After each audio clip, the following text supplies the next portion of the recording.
So number 7 is a tricky one because it's looking at oppressive structures within the book, or you're looking at problematics about the book authorship or representation in the book. So there's a couple of different ways of looking at it. So oppressive structures, oppression comes from a few things, but real oppression is in the middle. So you can have oppression based on ideology. You can have oppression based on how systems are working, right? And then you can have personal conflict. So all of these different conflicts together, when they affect you personally, and there's an ideology involved, and there's a system that is actually actively set up to keep you down, then this tiny little bit here, right, that is oppression. So there's that meme of the guy from The Office who says, "This is a hate crime." And he says, "No, Michael, it's not a hate crime." Well, I hate it. That's not a hate crime, right? Okay. I hate it. And it's the same thing with oppression. People like to think they're oppressed because something affects them personally, like a change to a system affects them personally, and they feel oppressed. Now, they may see that as oppression, but really these areas in here where these two things meet, I'm not discounting that people can be prejudiced against you. So if someone has an ideology about who you are, your phenotype, who you are as a presenting person, and they personally treat you like crap, then that's prejudice. I can't spell today, okay? That's where prejudice comes in. But it's not oppression unless there's a system that goes along with that ideology that is working to also keep you down, okay? So like, for example, I'm white.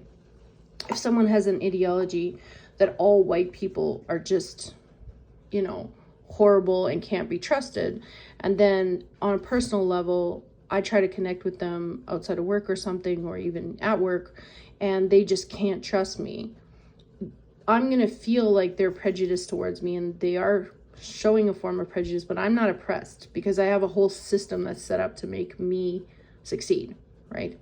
I'm not oppressed. There's just ideology that is affecting my personal life. Similarly, when you have systems and ideology, you can have a system that is in conflict with your ideology.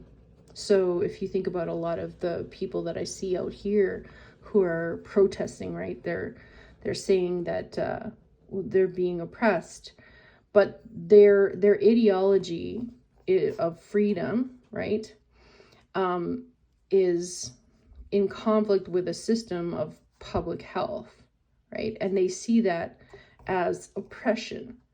But their personal choice is what makes it so. Like, they are free to, no one's actually stopping them from vaccinating. They're just having consequences. They're having personal consequences, but the system's not actually locking them up. Like, when I talk about systems, the system is saying these are the things, they're making a personal choice. So that's not quite oppression, okay?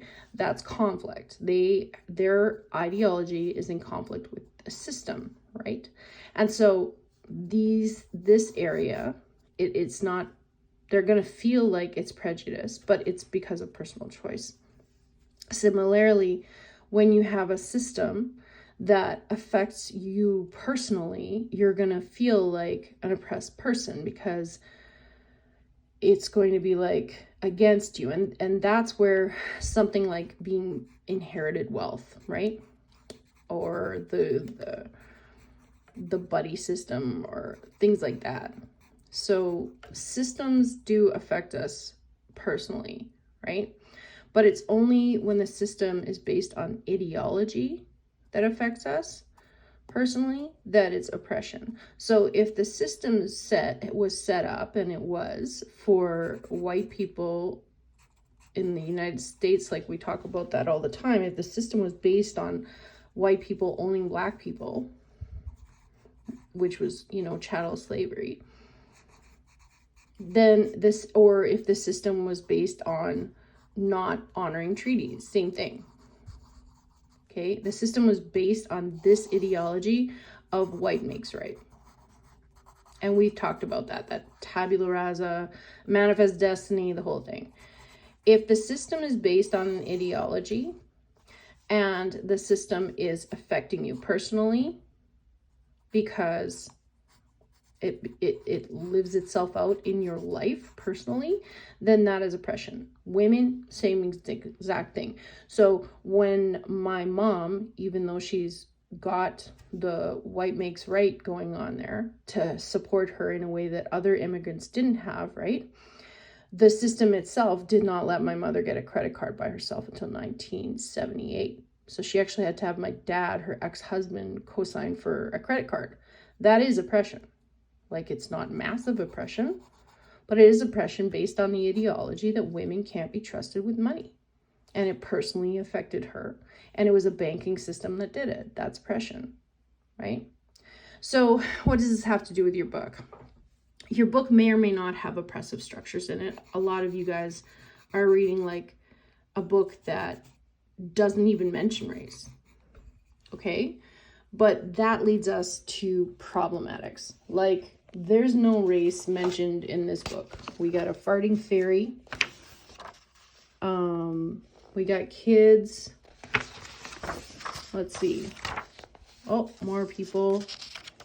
Now, there is some problematics that I see in this book visually, okay?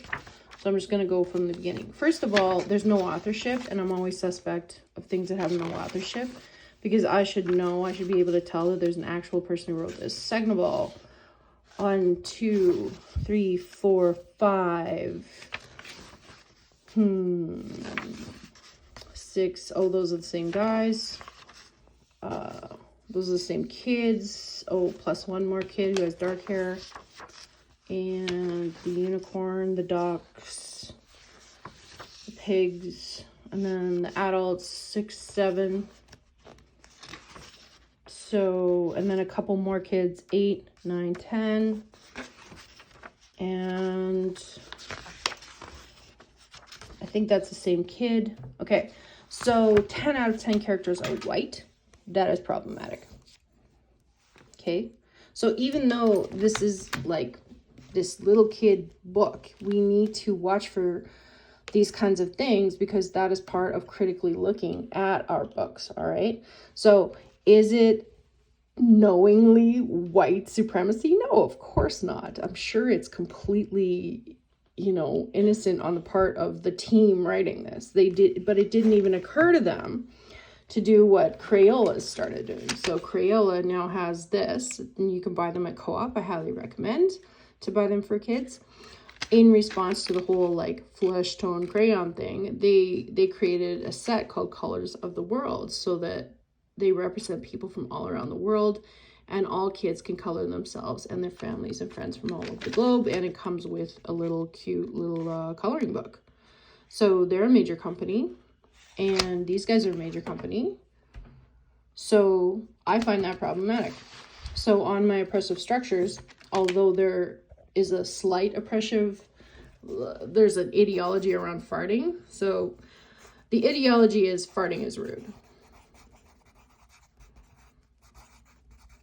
Right? This is the ideology or the conflict. So these are conflict areas. Don't get me wrong. There's always conflict. There's always conflict here, but it's not like straight up oppression, right?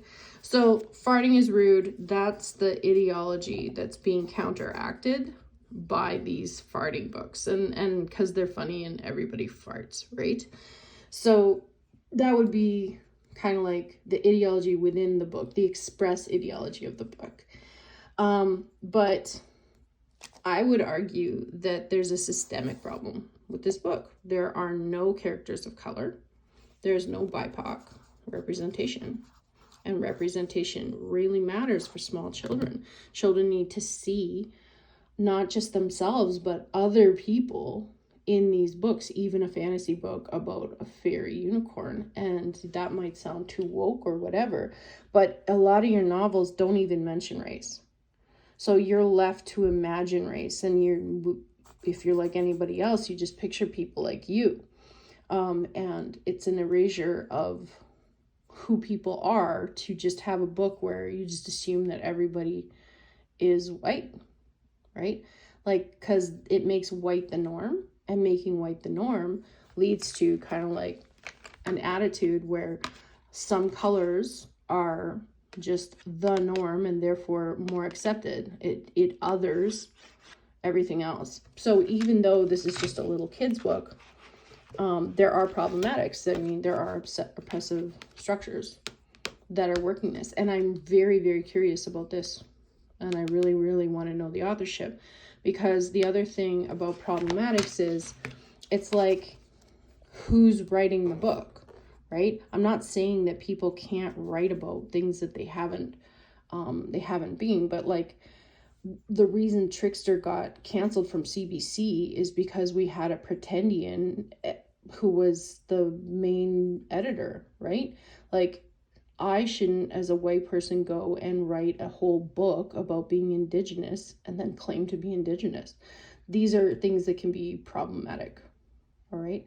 So that's what we're looking for in the book, and I'll help you with this one more individually if you need the help. But basically that's what we're looking for. So we're looking for systems within the book that show power and power structures.